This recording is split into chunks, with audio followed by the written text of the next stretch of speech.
Welcome to the session number 5, model number 1, Introduction to Basic Materials Used in Foundry. In session number 4, we'll discuss about cores and what are different types of cores we'll discuss in detail, and then the method of making cores also we'll discuss in details, and then binders used for cores, then concept of gating system, and then functions of a gating system, and then different types of gating system. We'll discuss detail in session number 4. Now in session number 5 we will move on to the riser system. Here reasons for risering. All of you know that when liquid metal solidifies, it undergoes volume contraction, that is nothing but shrinkage. This may result in various types of shrinkage defects like draw pipe, secondary pipe, and microporosity will be occur as shown in sketch. And then since shrinkage cavities are not tolerable in castings, we must arrange to get rid of them. Risers are used on castings for this purpose. Thus, the primary function of a riser is to feed the casting during solidification and to compensate for shrinkage of casting, so that the shrinkage cavity is shifted from casting to riser. The below figure shows how a riser would accomplish removal of shrinkage defect from the casting. See, this is the casting required. Above that you have to place the riser. Here while solidification takes place, what are the molten metal and the riser section will be fed back to the casting, and then you have to overcome these defects, like shrinkage defects should be nullified. That is the main concept of risering system. Next, the main functions of a riser is also called requirements of a riser, or the main function of a riser is to supply the molten metal to the solidifying casting and eliminate shrinkage defect, and then it should establish necessary temperature gradient to promote directional solidification. It should permit easy escape of air and gases. It should solidify later than the casting. It should promote minimum wastage of metal, and then solidification time of riser should be greater than the casting. These are the main requirements or functions of a riser system. Next we'll go for types of risers. Here basically risers can be classified into two types: open riser and blind riser. Here open riser is kept open to the atmosphere at the top, where the blind riser is closer to atmosphere. We will discuss one by one. First we will take open riser. Here open riser is a riser provided in the mold cavity when the top portion is open to the atmosphere. This is the top portion of the riser. It is open to atmosphere. It is easy to mold. Further, an open riser can be classified as top riser, where the riser is placed above the casting, and in side riser when the riser is placed by the side of the casting. Top risers are extremely used since its efficiency is very high. In open risers, molten metal is subjected to atmospheric pressure directly. This is about open riser. And then this is the blind riser. Here the blind riser is as shown in sketch, and then is one which is completely enclosed in the mold and is not exposed to atmosphere. This is the riser section, will completely within the mold and then not exposed to atmosphere. And then due to this, the metal in the riser cools slower, and thus they stay liquid longer, promoting some directional solidification. This is the mold cavity. While pouring the molten metal will enter the riser section. Afterwards will enter the mold cavity, and then here the water not exposed to atmosphere, and then metal in the riser is cools slower, and thus the liquid longer, promoting some directional solidification. Next we'll go for fettling and cleaning of casting. Castings are to be separated from sand mold before gates and risers are removed. This is referred to as fettling and cleaning of casting. That means separation of after solidification. First you have to pour the molten metal. After solidification takes place, you have to separate. That is knockout process. Okay, takes place. That is separation of mold boxes separate, and then casting should be separated. Runners, risers you have to separate, and then whatever sand particles added or is sticking on the surface of the casting should be removed. That is nothing but a fettling and cleaning of casting. Here the steps involved are: the fettling means shake out, and then sand separated, casting separated, mold box are separated. Once you separated sand, that is, it contains some sand lumps are broken, cleaned of nails, wires, etc. should be separated. Again, the same sand is returned to the sand muller. That is the one type of machine molding. In this sand mixing machine, here for reuse of molding sand. Next one is casting. Here what are the castings should be cleaned operation of casting. Here that involves removing sand by sandblasting, removing coarse sand, removing molding sand on the casting surface, removing gates and risers, removing fins, excess metal, sand, etc., leveling the surface by grinding, rectifying the sand from the defects. In this cleaning operation of castings involves, that is, cleaning operation depends on the casting shape, size, and then metal and the process used, and then these sand cores are removed by shaking, chipping, and then poking or dissolving, etc.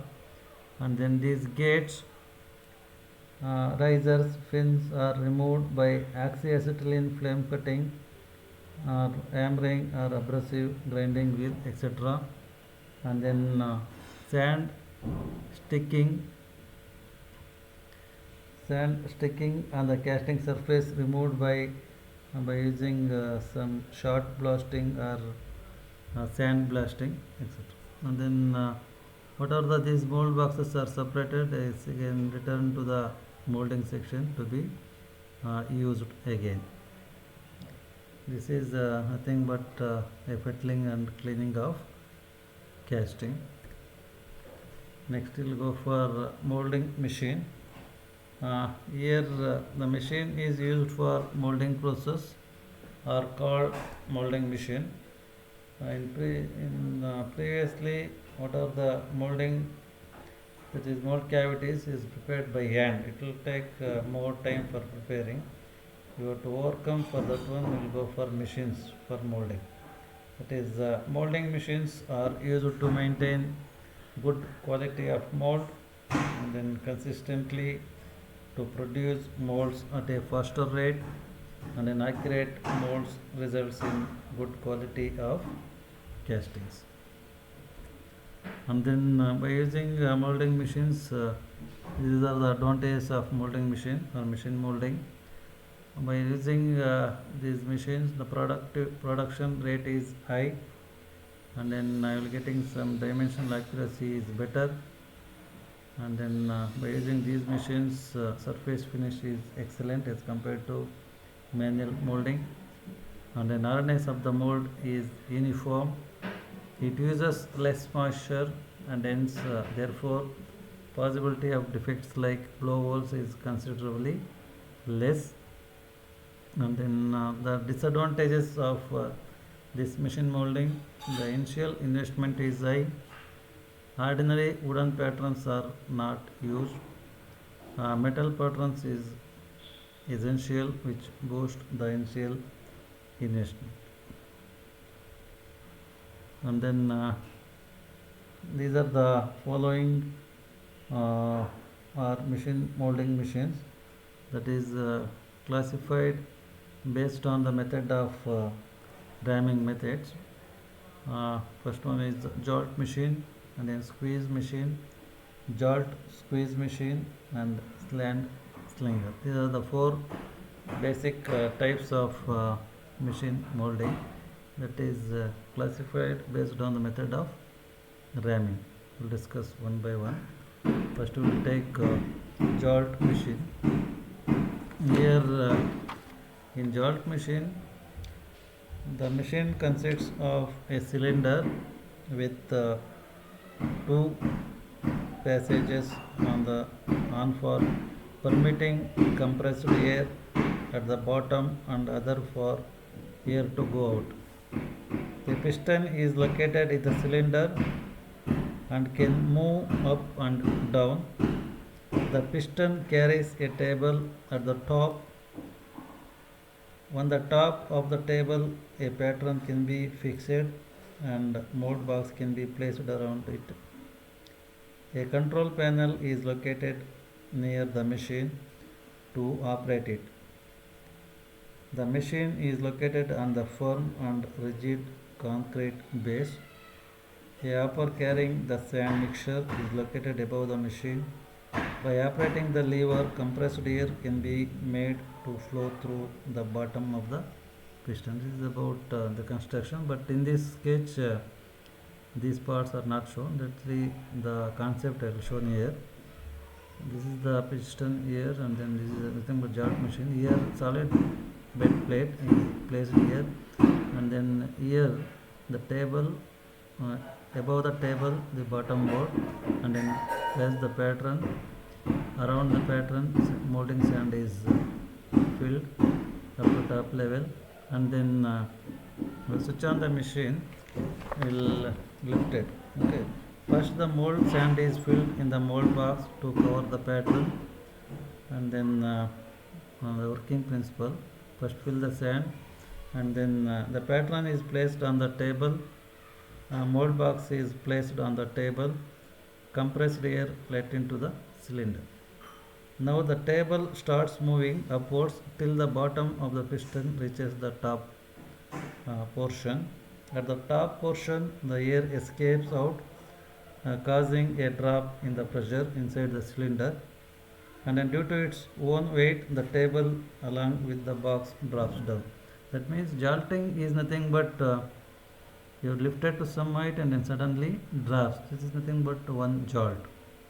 And then again the compressed air lifts the piston up to the top point, and then box is dropped down.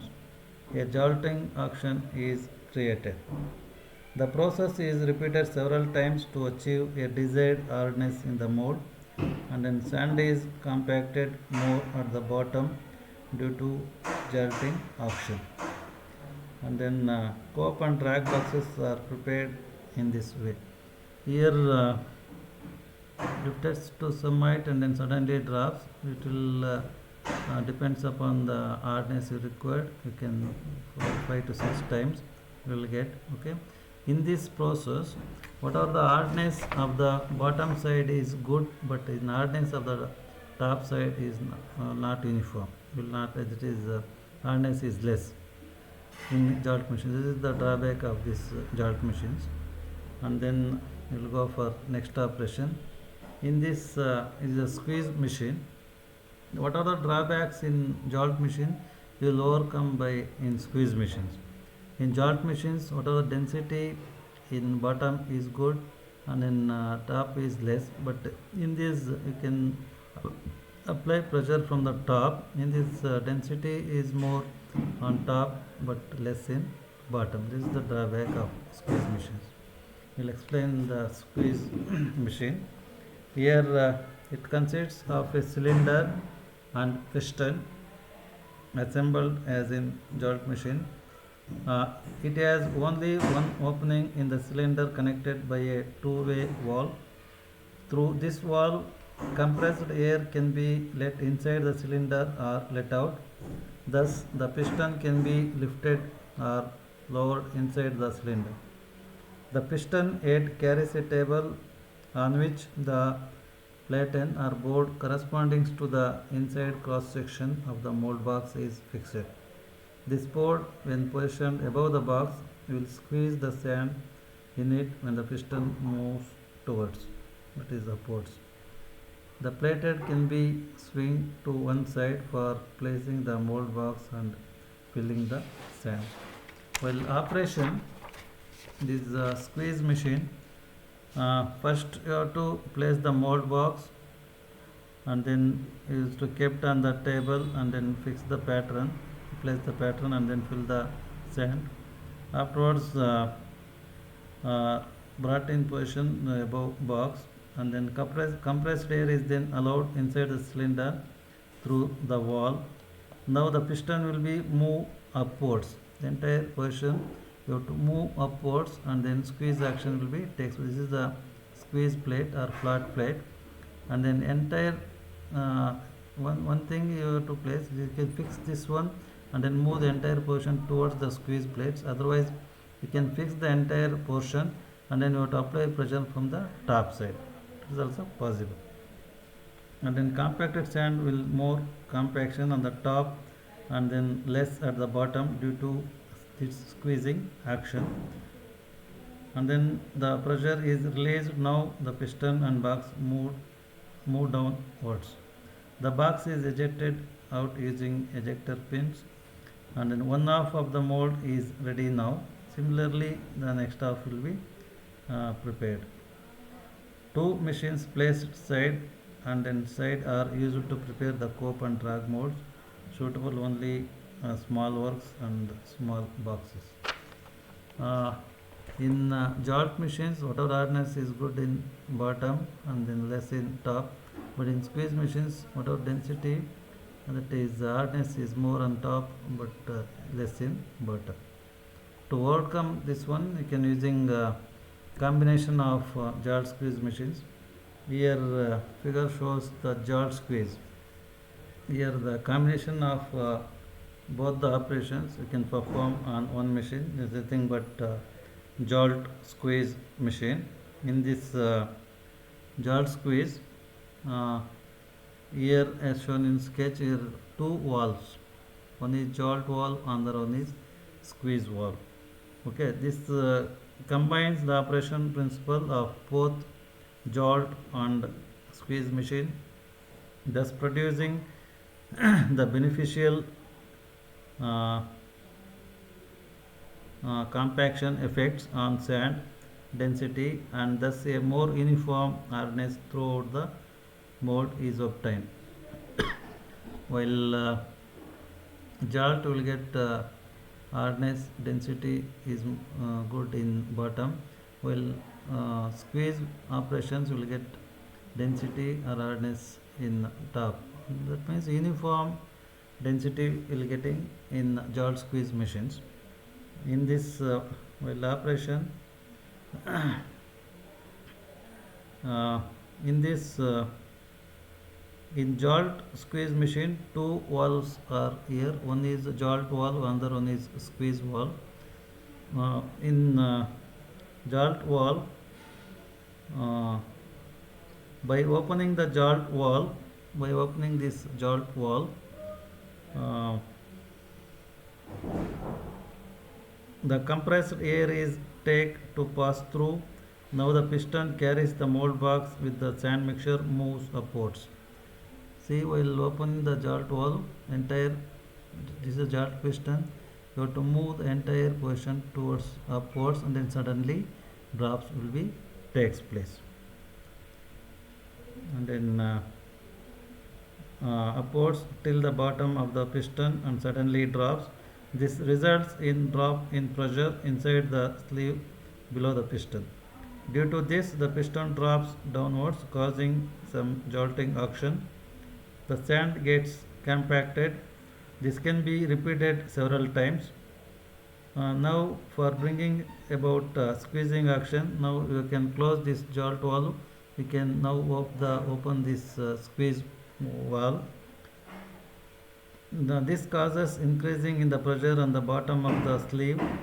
Now the piston and the sleeve gets lifted up towards the squeeze head is brought in line with the mold box containing the sand. This results in squeezing action of the sand against the squeeze head. Squeezing action can be repeated by this mechanism. Both jolting and squeezing can be important to the sand in the mold. The hardness of the mold will be uniform throughout the top to bottom. While operating in the valve 2, okay, is the squeeze plate is the top. We can operating this valve, that piston will move the entire portion towards this squeeze plate, and then squeezing action will be takes place. That means in this jolt squeeze you will get hardness, uniform hardness on both top as well as bottom. This is about jolt squeeze machine. And then next we will go for sand slinger. In this sand slinger operation, here sand slinger is used for large boxes for preparing large molds, and then large amount of sand is handled. Uniform ramming is obtained. Ramming is fast, and then initial cost is high, and a number of molds can be prepared one after the other, and then around in sand slinger. While in this the basic operation, there are steps involved. Here the entire operation consists of base. Here you have to place the molding sand in sand bin, and then these are nothing but bucket elevators, and then carrying the molding sand, and then this is nothing but a belt conveyor. Here carries the mold sand and then thrown here. You will pass here, and then you will come to ramming gate. Here it's also called sand impeller. Here you have to throw the sand on high velocity, and then here you have to place the mold box, and then inside you can place the pattern. You can sand is on high velocity and then thrown through the mold box, and then fill the entire sand. That is the basic operation of this sand slinger. Here the steps in molding using sand slingers are: the mold boxes with patterns are kept around the base of the slinger, and then mixed sand dumped in the container, and then the slinger is switched on. The conveyor buckets carrying sand to the top and delivers to the, and then we carrying the sand bucket delivers, and then we can lift to belt conveyors, and then sand is now conveyed into the horizontal hopper containing a screw conveyor. At the end of the hopper, the impeller keeps rotating and carries the sand mixed from the screw conveyor and throws it out, and then the sand at high velocity is thrown above the pattern and gets consolidated. Uniform hardness is obtained in the mold. This is about working principle of sand slinger. This completes the module number 1. Then thank you for patience listening. Finally, thank you.